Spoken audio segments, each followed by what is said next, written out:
Josué. Tener la razón. Bueno, yo creo que no hay muchas cosas buenas que comentar, pero yo quisiera comentar como algo bueno la elección en Estados Unidos, la resistencia social, los movimientos sociales en México, la organización que de alguna manera va cuajando, ¿no? Con todo y las aristas, con todo y las cosas en las que no coinciden las izquierdas o la gente disidente, pues de alguna manera ha cambiado de los últimos años a una organización un poquito más fresca. También lo mejor del año es que ya nomás nos quedan 2 para que termine Peña Nieto. Lo más destacado, creo yo, que es la derrota del PRI en la mayor parte de las elecciones del 2016 y sobre todo terminar con los 3 sexenios en Chihuahua, el de Patricio Martínez, el de Reyes Baeza y el de César Duarte.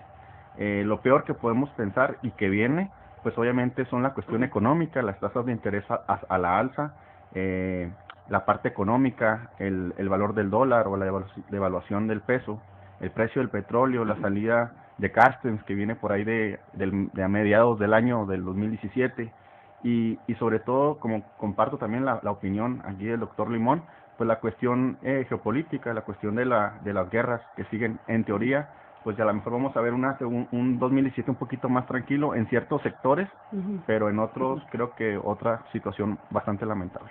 La alternancia es algo que yo agregaría a tu comentario, José, cuando hablas de las elecciones de Estados Unidos y cuando hablas también aquí de la derrota del PRI. La alternancia pues es algo sano y algo que se necesita para seguir determinando. Hernán. Bueno, en base a lo que nos han dicho Josué y el doctor Limón, suscribo alguna de las opiniones que han vertido. Sin embargo, yo en toda esta maraña de acontecimientos que se han suscitado, pienso que sí hay cosas positivas. Por ejemplo, algo que nos mostró este año es que los paradigmas que se pensaban imbatibles se pueden romper.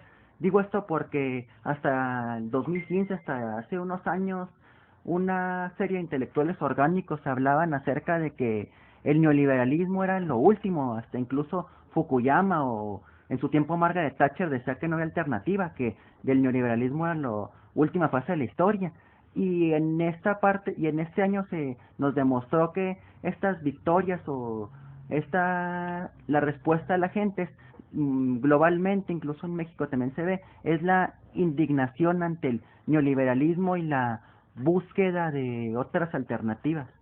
La contraparte de esta desencanto es que el desencanto, bueno, en oposición a otras épocas cuando se buscó que el cambio fuera hacia la izquierda, es que ahora se está fortaleciendo la ultraderecha nacionalista alrededor del mundo. Vemos a Donald Trump, que es el ejemplo más significativo, pero también hace como 15 días en Austria estuvo a punto de ganar Norbert Hofer, que era el candidato neonazi a la presidencia de Austria, lo cual nos habla de un panorama preocupante.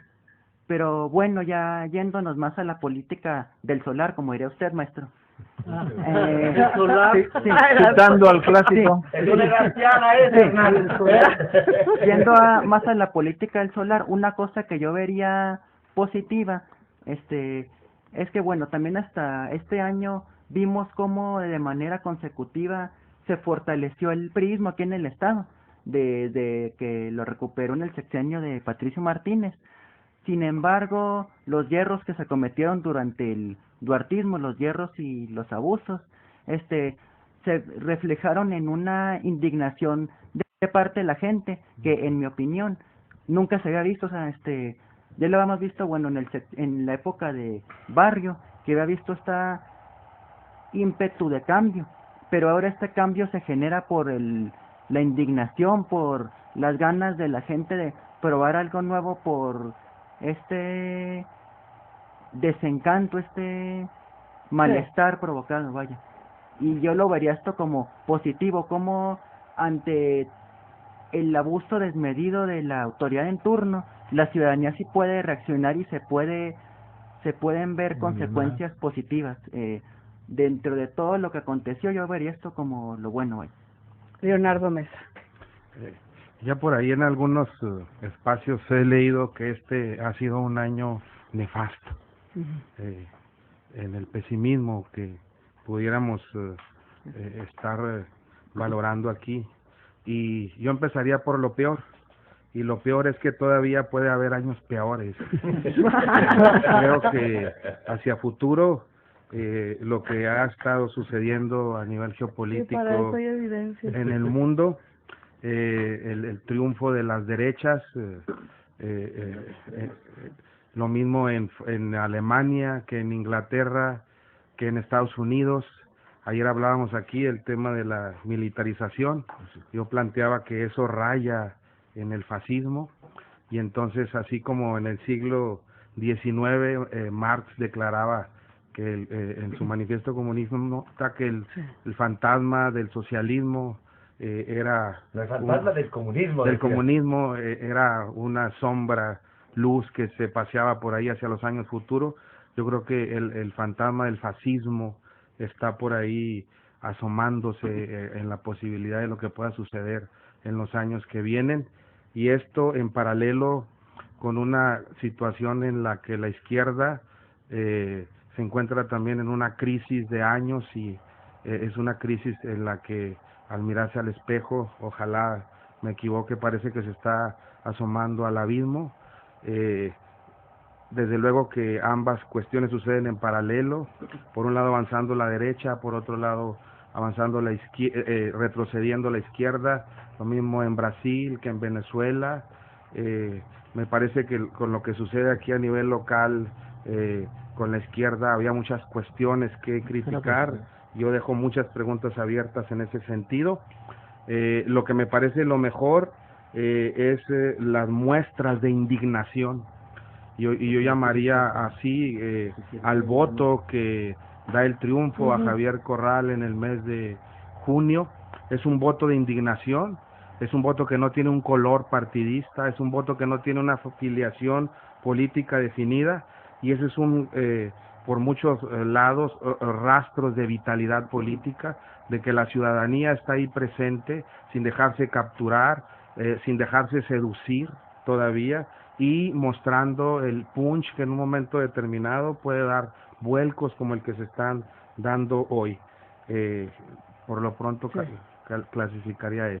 Luis Javier Valero, lo destacado, lo peor, lo mejor del año. Para mí lo mejor del año, visto desde el chauvinismo chihuahuense,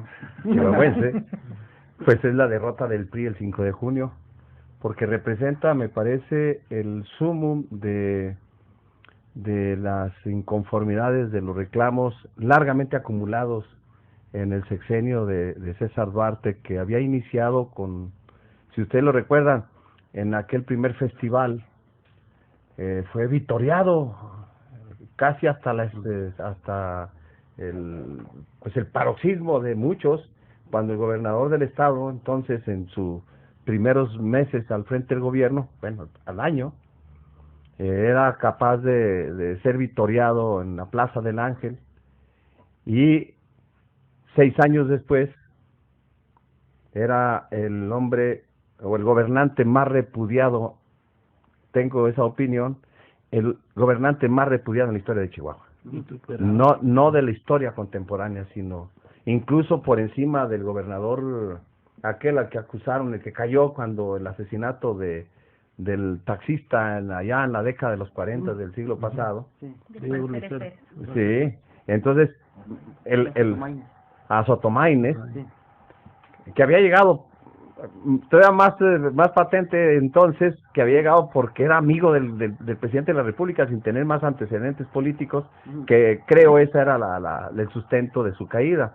Pero la caída, el término del gobierno de César Duarte, que había logrado hacer estos acontecimientos, estas concentraciones masivas, y que el primer informe, o el acto con motivo del primer informe, reunió a no sé cuántos, 15,000, 20,000 en el centro de convenciones, que aquello se convirtió en un gran embotellamiento en la ciudad, a que finalmente solo se presentara ante el Congreso del Estado a dejar por escrito su informe, el cual fue recibido por uno de los líderes de la oposición interna del PRI.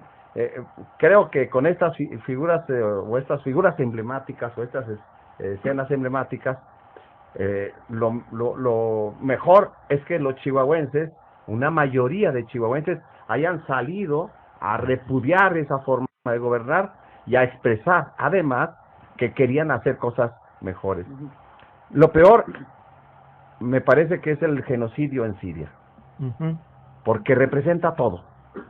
La lucha por el petróleo, el fundamentalismo árabe, el fundamentalismo occidental, la hegemonía militarista de Rusia, de Estados Unidos, la búsqueda de la hegemonía por parte, coincido también, de la hegemonía de la ultraderecha mundial, y que ahí está el tráfico de armas, el tráfico de drogas, de personas, la degradación de todas las instituciones construidas por el régimen, los regímenes capitalistas de las democracias occidentales. Bueno, ahí está, porque esa tragedia llega hasta París, a la capital de Alemania, a Tijuana, a Tijuana, a Londres, a Chihuahua, es decir, por eso para mí Alepo es lo emblemático de lo que hoy, lo peor que le ha sucedido a la humanidad en este año, y la destrucción de nuestros orígenes culturales como especie. Claro.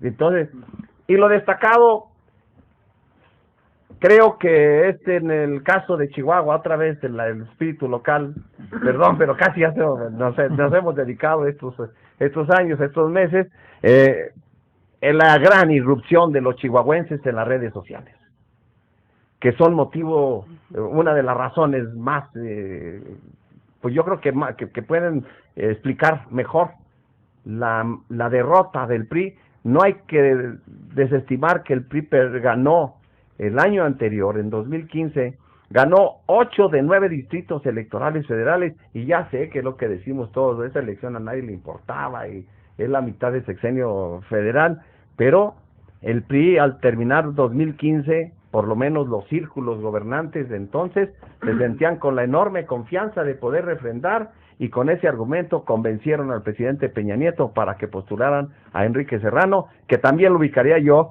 como una de las cosas peores que le ha ocurrido al PRI. El peor candidato que haya tenido el PRI, incluso peor que yo no conocí en campaña a Chuy Macías, pero me parece que era un buen político, no sé si era buen candidato, pero mucho mejor político que Enrique Serrano. Fue del sacrificio ese Chuy Macías.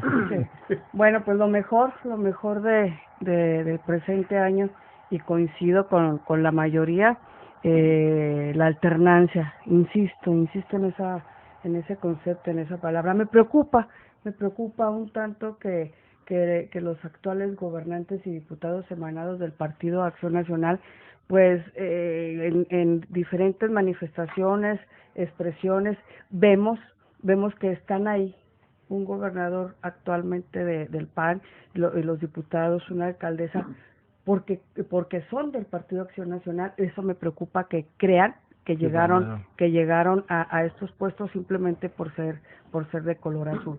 Cuando bien lo dices, Leonardo Mesa, no es así. No es así, simplemente es el hartazgo de la ciudadanía, ahí lo vimos manifestarse. Muchas cosas se desprenden de la llegada del Partido Acción Nacional al gobierno.